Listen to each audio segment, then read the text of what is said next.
Alright, I get it! That's right, today I'm going to talk about these two expensive hobbies to see if I can combine them into one. And I fully expect this video I have been excited to finally make for months to do horribly in the YouTube algorithm, because that's what usually happens. Because you guys have been asking for this video, so now you're finally going to get it. So sit back, relax, grab your engineer's cap and some paintbrushes, because let's do this! But welcome back everyone, it's me the Warhammer complainy guy, Revan/Handy, destroyer of wallets and maker of terrible financial decisions. So once again, it's time to rism with the now weaponized tism. My god, why do I keep saying that? As I'm sure a lot of you know if you've watched any of my previous videos, I really, and I mean really like model trains and just trains in general. Without revealing my age, just know that I've been collecting train memorabilia and model trains for pretty much my entire life, with Warhammer only just recently coming into the picture. Trains were my first Tism obsession, and you can find out more about the link between autism and Warhammer in this video right here. But trains in general have been a special part of my life for as long as I can remember, of course starting with Thomas the Tank Engine, more specifically the wooden ones, and unfortunately I can't show them because they're all stored away somewhere in the attic, but I can show you this. Also, let me preface this by saying I don't have a model train layout yet. So some of this footage you may have seen before in previous videos since I don't have a model railroad club anymore. So I have no buildings I can show you yet. So let's talk about the scales of model trains I collect, which are N scale, HO scale, HON3 scale, ON3 scale, and O scale, with HON3 scale probably being one of my favorites nowadays, which segues perfectly into the first thing we need to think about when trying to combine Warhammer and model trains into one, which is we need to think about scale. Warhammer has two, or was it three scales? I'm just gonna say three, which is Epic Scale, 28mm scale, and 32mm Heroic Scale. Each of these scales are different from each other in minor and major ways. If we start with Legion Imperialis and Adeptus Unsupported Titanicus, it's the scale synonymous with large epic battles you and your friends can recreate from the Horus Heresy on a tiny and epic scale, fielding large armies of Space Marines, Guard, Mechanicus, Knights, and Titans. I don't have much of an Imperialis army, but I do have an entire Adeptus Titanicus army. Legion Imperialis is marketed towards, I would say, the historic wargamers, because a lot of the scenarios in the rule and scenario books are recreations of battles from the Horus Heresy. So if we compare it to normal Warhammer, you can obviously fit way more into a space the same size as you would store a 40k army. So that's just food for thought if you're thinking about getting into Legion Imperialis or Unsupportus Titanicus. Anyways, next is 28mm scale. This is the original scale of Warhammer 40k, but it's now the scale of the Horus Heresy. You can easily tell the scale is different if you compare a new Tactical Marine with some older and newer 40k miniatures from either before or after the time of Primaris. You can also do this too with Terminators, since we only just recently got the new Terminator sculpts that are in line with this new scale, #scale creep. So you can obviously tell these are two different scales for two separate games, since like Imperialis, in Horus Heresy, large armies are the name of the game. And finally we get to Heroic Scale, also known as 32mm scale, the scale of Warhammer 40k and Age of Sigmar. Heroic Scale is the new norm for most miniature war games today, since they're all relatively easy to paint concerning the small details, and they're more easily identifiable. So this is most likely going to be the scale that everyone wants to combine with model trains. But because this is YouTube and the longer the video the better, I'm going to talk about all three, because using all three is relevant to this video no matter what my average watch time is. Now that we know the different scales of Warhammer, it's time to discuss what all these letters I said earlier mean. In model railroading there are many different scales, the most common ones being N scale, HO scale, S scale, O gauge, O scale, G scale, and many more in between. So each of these letters represents the size of the model compared to its real-world counterpart, also known in the model railroading hobby as the prototype. If I use the scales I collect as an example, N scale is 1/160th, HO scale is 1/87th, and O scale is 1/48th.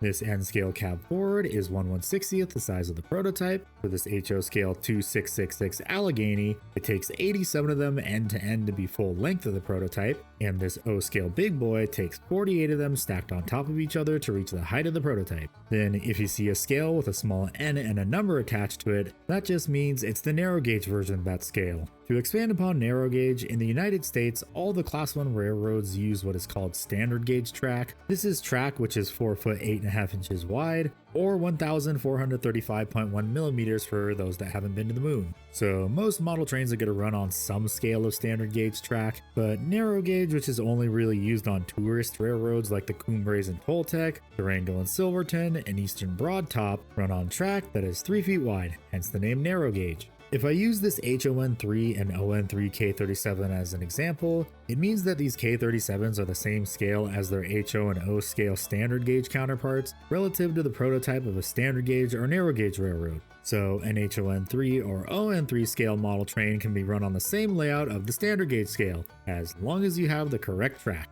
Blackstone models, I'm begging you, please come back. But if you model an HO scale, then if you can find some dual gauge track, you can run both on the same layout without the need for narrow gauge and standard gauge track, since in real life, there were some tracks that ran both standard gauge and narrow gauge, with track that looks like this, and also switches that look like this. And because of this, sometimes narrow gauge and standard gauge freight was mixed together, although be it connected with really janky couplers like this. So before I do some comparisons between the scales of Warhammer and model trains along with how we can combine the two, it's time for some audience interaction to help boost it to the almighty YouTube algorithm. So maybe drop a like and subscribe please, because your support and engagement for this elaborate post of a channel only helps it grow to reach more Warhammer, Battletech, and now possibly model train fans. I also have a Discord server too if you care about that, because I like seeing everyone's painted miniatures. Also, this is just a reminder that the subscriber goal vote is still ongoing. So just head on over to the community tab so you can vote for what destroys my wallet this year. But let me know in the comments down below, have you ever thought of combining two of your favorite hobbies? Or what other hobbies do you have besides Warhammer? Or have I convinced you to maybe give model trains a try? So now that you know about the various scales of miniatures and model trains, let's do some size comparisons, since I already have an idea of which scales would be the best fit for each other. With the first one being the most obvious, which is Imperialis scale and N scale. So if we compare Imperialis and N scale, it unfortunately isn't one-to-one. Since we know on average an Astartes during the Horus Heresy is about 7 feet tall, while the drivers on the prototype Union Pacific 484 FEF3 Northern type is about 80 inches or 6 foot 8 inches. Also, these numbers right here represent the wheel arrangement of a steam locomotive, so 4 on the pilot, 8 drivers, and 4 for the trailing truck. For a more modern example, and I can't be arsed to look up the measurements of an SD70 Ace, when I put this steam and diesel engine next to each other, you can see that the scale of Imperialis is a bit off, but it is kinda close. Next we have HO scale, so if I were to put a Horus Heresy Tactical Marine, Sergeant Johnson, and a Primaris Marine next to it, it doesn't work at all. Because a Santa Fe Northern type is about 4.9 meters in height, or 16 feet in freedom units. For it to be the correct scale, we would need about 2 1/4 tactical marines to be the same scale as the locomotive, and yeah, this doesn't work. Especially since Carl Weathers is the same height as a TAC Marine. So no matter what, HO scale, standard, or narrow gauge isn't going to work. Then finally we have O scale. So let's take Dylan, that tactical and Primaris Marine, and now put them next to this 2664 Norfolk and Western A-class locomotive. The drivers on an A-class locomotive are 70 inches, so that means if we put these two Space Marines next to it, if the scale is correct, the Space Marines should be taller, and it kinda works for the Primaris Marine. So unfortunately, none of these scales work, to some degree. Except for HO scale, don't even bother. I kinda wish I had an S scale locomotive now, because this might work since they're 1/64th scale, but I don't have any, so yeah, we'll never know. But it can work. So for N scale, with the advent of our Lord and Savior 3D printing, you can actually use the chassis of the diesel locomotives if you want to remove the shell and put a 3D printed shell on top of it, because we know from games like Space Marine 2, Dark Tide, Necromunda, and Rogue Trader that the locomotives in Warhammer are fairly large. Then for O scale, I would kind of recommend against using an actual locomotive for this, since they can get expensive, with an emphasis on expensive. You can use O gauge, but the problem with O gauge is that it's not really a scale, since this is for the most part the scale associated with toy trains, since it's the one that's often seen around the Christmas tree. Because when someone that knows nothing about model or toy trains thinks of them, usually the first thing that comes to mind is going to be something that's O gauge. Because believe it or not, O gauge has actually been around for more than a century now. but O-gauge locomotives are usually shortened down versions of the prototype designed to go around tighter curves, which segues perfectly into the final portion of this video, which is how can we combine these two onto the same table. So for the 3 game systems we're using, the table size varies depending on the points being played. For Imperialis, you need a 5x4 foot table for the average 3000 point game. Then for Horus Heresy, GW recommends a 6x4 foot table for 3000 points. But since Horus Heresy is a game where GW encourages you to play large games, table size is honestly irrelevant. That's just the minimum recommendation. Then for 40k, the table size varies depending on if you're playing Combat Patrol, Incursion, Strike Force, or Onslaught, with Strike Force being the average game size we're all familiar with, so it's 44 by 60 inches. Now, if we move on to the various model train scales, locomotives can only operate on certain curve radii, so the wider the angle of the curve, the better. If the curve gets too tight, the locomotive can't move or it'll immediately derail. For N scale, the minimum radius a locomotive will usually operate on is 9 3/4 inches or an inside curve of 7 inches. So you can have a single 2x2 circle on an Imperialis table, but honestly that might look a little bit goofy. And I used Kato Unitrack for this example because Kato has the best snap track and using flex track is a bit more difficult. We can add some additional straight track to the 2x2 circle to make it look more interesting, but it still doesn't look right on a game table. For HO scale, I'm gonna skip trying to put it on a game table and I'll explain why later. But for O scale / O gauge, if I use the minimum radius of track possible, which is 0.27, it doesn't even fit within the constraints of a table size for both 40k and Horus Heresy, unless for Horus Heresy you use a larger table, but even then it still doesn't really look right. So if this doesn't work, how can we make it work? Well, the obvious answer is to integrate a yard into the table. For Imperialis, this is fairly simple. All you need is a few pieces of N-scale flex track and some terrain. While you can't really run trains back and forth on it, you can still use rolling stock, which is just another term for freight cars, as terrain. I recommend using reefers, boxcars, or intermodal since pretty much all terrain we use, and no matter which scale, always has to have some form of boxy shipping containers lying around.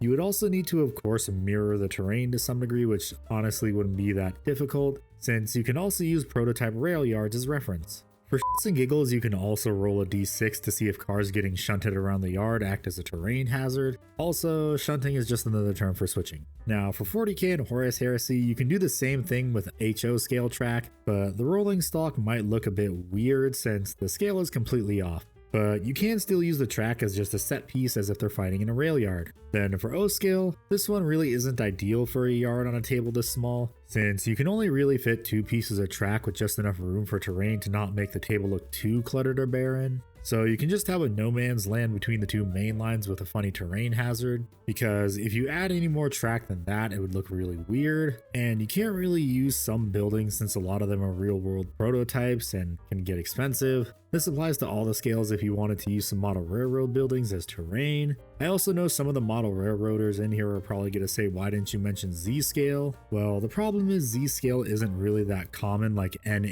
HO, or O scale, so you're less likely to find it readily available from most if not all hobby and model train stores online and in person. Plus, there isn't really that much variety in rolling stock and locomotives, along with them being hard to maintain because they're so small and fragile.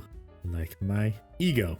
What the hell did you think I was gonna say? What, do you worship Slanesh or something? But if you use Z-scale on a game board with people constantly moving miniatures, you're just begging for something to get broken. So unfortunately, if you wanted to make a Warhammer board with trains that go around the table that also makes sense, you can't really do that. But if you can fit a functioning switching yard into it, there's just more work, which I failed to mention earlier, like electrical work, which can be a nightmare to get right if you have a shitload of switches. Go look up a video for how to wire up a yard, it can be a nightmare. Not to mention that you need to clean the rails every so often so the trains run smoothly. So honestly, if you want to combine these two, it's gonna take some work. Also, since the title of this video mentions 2 expensive hobbies, it's gotta get expensive of course. This also depends on the scale you choose, but if you go on eBay, you can find old and used locomotives, rolling stock, and track for a fairly decent price. Although, if you're doing it the way I recommended, which is integrating it into a game table as a switching yard, then that's honestly your best bet. So yeah, that's how to combine Warhammer and model trains, albeit Not what everyone was hoping for. Anyways, thanks for watching the video, and a huge thank you to the GIGAist of the Chads right here, the Costcodian Guard, keepers of the Costco hot dogs, aka the channel members and Twitch subscribers. But don't forget all the basic YouTube stuff, like, comment, subscribe, and maybe become a channel member too if you want to help this elaborate host of a channel. So if you couldn't already tell, my voice is kind of killing me right about now, because this however minute video took me about 4 hours to record voiceover. So I have to go make more terrible financial decisions, so I'll see you all in the next video, and remember, when you play Warhammer, being poor is a choice. I should probably also add model trains onto that too. Okay, bye!